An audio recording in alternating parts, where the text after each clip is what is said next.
May 1982. The Falklands. A strip of frozen land called the Darwin Goose Green Isthmus stretches across East Falkland like a scar. 5 miles long. Barely a mile wide. No trees. No cover. Just soaked peat, jagged gorse, and a brutal Atlantic wind that cuts through clothing like a blade. 2 British paratroopers crouch behind a ridge in the freezing mud. One steadies a long green launch tube on his shoulder while the other locks a missile into place. It is a MILAN anti-tank missile, a weapon built for one purpose only, destroying Soviet armor in a future war across Europe. But today, they are not aiming at a tank. They are aiming at a bunker window. 800 meters ahead, Argentine machine gunners have pinned down an entire company of British paratroopers for hours. Every attempt to advance has been shredded by fire. Mortars have failed to break the position. Machine guns cannot reach it. And now, in desperation, the British are about to fire a missile designed to punch through steel armor into a wall of peat and timber. By doctrine, it makes no sense. By the end of the day, it will change British infantry tactics forever. The MILAN was never meant for the Falklands.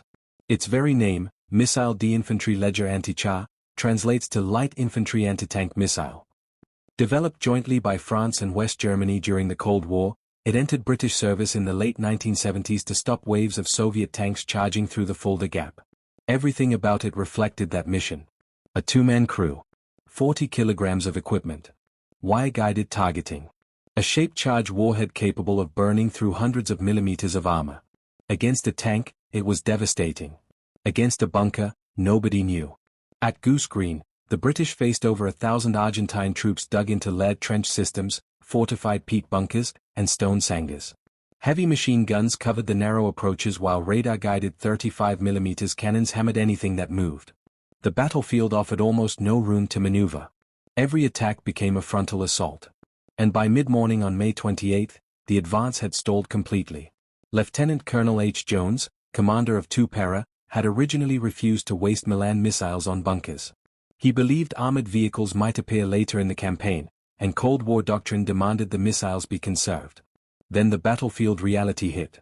Jones was killed leading a charge against Argentine positions on Darwin Hill. Artillery support was failing. Ammunition was running low. Air support never arrived. The battalion was running out of options. So Major John Crosland made a decision no training manual had prepared him for. Bring the MILAN teams forward. The launchers were dragged onto captured ground overlooking Boca House. Argentine machine gun positions sat buried inside reinforced bunkers with narrow firing slits facing the British advance. One missile streaked across the isthmus. Direct hit. The shaped charge punched through the bunker opening and detonated inside. The position vanished in smoke and debris. A second missile destroyed the next bunker. Then another.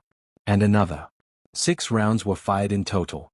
Within minutes, the entire Argentine defensive line at Boca House began collapsing. Survivors staggered from shattered positions under British machine gun fire. White flags started appearing across the ridge. The deadlock was broken. By the following morning, over 900 Argentine troops surrendered at Goose Green. What happened next mattered even more. The British Army learned fast.